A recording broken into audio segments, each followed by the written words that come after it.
Olá meus irmãos, que o Altíssimo abençoe a vida de todos. Eu quero trazer hoje o segundo vídeo falando sobre a apostasia. Esse primeiro vídeo eu achei muito interessante, um vídeo curto, objetivo, onde eu falei sobre o que é a apostasia e como que essa palavra já está fermentada em nossa época.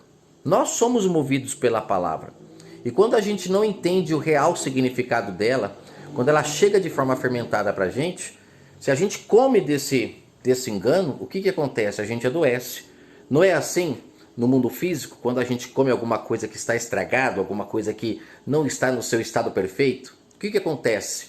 Né? A gente sofre, a gente adoece. Né? A primeira reação do nosso corpo é tentar colocar para fora, que inclusive essa sombra eu acho maravilhosa, que o nosso corpo, quando alguma coisa entra que não faz parte dele, ele expele, ele coloca para fora, através de um vômito, ele coloca para fora através de uma diarreia, ele encontra meios de colocar para fora. Mas no mundo espiritual não é assim.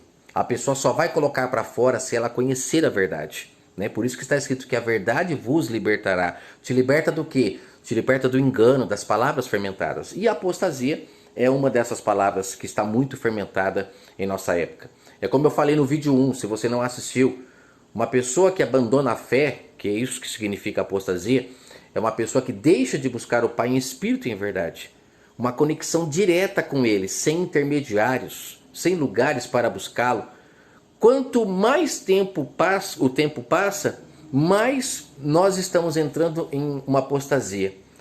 Hoje, a cada minuto, várias pessoas estão abrindo templos em todos os lugares religiosos, acreditando que fazendo isso estão pregando o evangelho, estão ganhando almas, mas com isso estão colaborando para a grande apostasia, onde as pessoas elas não mais são salvas pela fé, mas são salvas pela vista, precisam ver.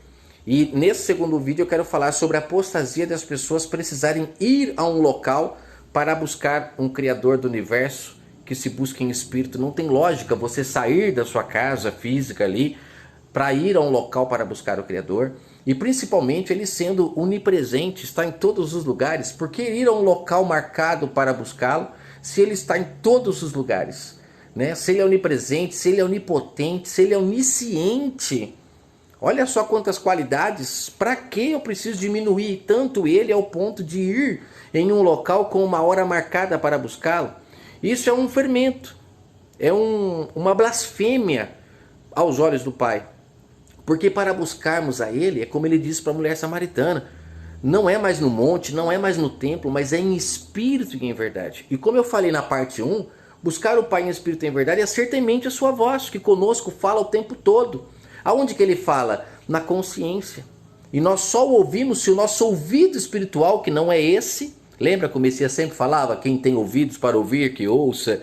Todos tinham esse ouvido, mas o ouvido espiritual são poucos que têm, que ouvem essa voz que o tempo todo fala com a humanidade, tentando convencer as pessoas dos seus maus caminhos para que elas se convertam.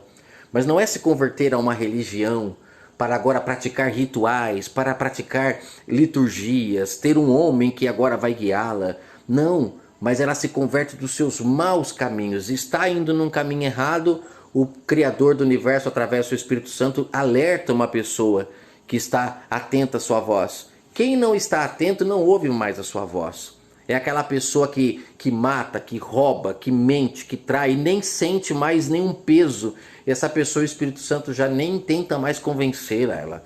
Mas a pessoa que é temente à voz do Espírito Santo e o ouve, essa pessoa então é um filho que o Pai tem prazer. Por que ele disse para o Salvador, esse é meu filho em quem eu me comprazo? Porque o Salvador ouvia a sua voz. Então todos aqueles que ouvem a sua voz, em espírito e em verdade, que não dependem de um local para buscá-lo, que entende a sua grandeza, que ele está em todos os lugares, que não depende de um homem para falar dele para essa pessoa, porque ela reconhece que o seu Deus está vivo, não precisa de alguém para falar por ele, ele fala diretamente, ele não precisa de um livro para falar com as pessoas, ele não é um Chico Xavier, ele não é uma pessoa que está morta, ele está vivo, mas as pessoas precisam entender isso. Então a apostasia que eu quero deixar nesse vídeo aqui é essa. Ter que sair de um local para buscar um Deus que é em espírito em algum lugar, com hora marcada. Isso é uma apostasia. Você está apóstata, está precisando tatear, porque apóstata É uma pessoa que tem que tatear, voltou a ser cego, não consegue mais enxergar pela fé. Ela precisa de ter um local para ir, de um guia para seguir. Então essa pessoa voltou a ser cega. Ela se tornou, ao invés de um apóstolo que deixou de ser tolo, porque chegou à luz e ela enxerga espiritualmente, agora ela é um apóstata. Apóstata. Ela está tateando, sabe? Precisa voltar a ter um ritual para praticar, para se sentir parte do corpo. Ela não consegue se sentir parte do corpo quando ela age em obediência com o Espírito Santo. Quando ela se alimenta do Espírito Santo. Quando ela está cheia dele por ser fiel à sua voz. Então, apostasia. Esse é o segundo vídeo falando sobre a importância de você buscar o Pai em todos os lugares porque Ele é onisciente, onipresente e onipotente. Não dependa de um local, de alguém para falar do Criador para você, porque Ele não está morto. Então esse é o segundo vídeo, que deixa claro que nós estamos vivendo uma grande apostasia. E a cada dia que passa, essa apostasia vai aumentar, porque a cada dia que passa, as pessoas estão levadas a precisar ver para crer, e não se salvarem pela fé, como foi o caso de Abraão, de Moisés, de Noé, que não tiveram intermediários, que não tiveram um local para buscar o Pai, mas buscavam em espírito e em verdade. Isso se perdeu, mas através da descida do Espírito Santo, que aconteceu lá em Atos 2, o Pai derramou o seu Espírito sobre todo aquele que crê. E você? Você crê? Ou você é como o restante da humanidade, a grande maioria, que não crê, que não ouve a sua voz, que para ouvi-lo foi ensinado que tem que ir a um local?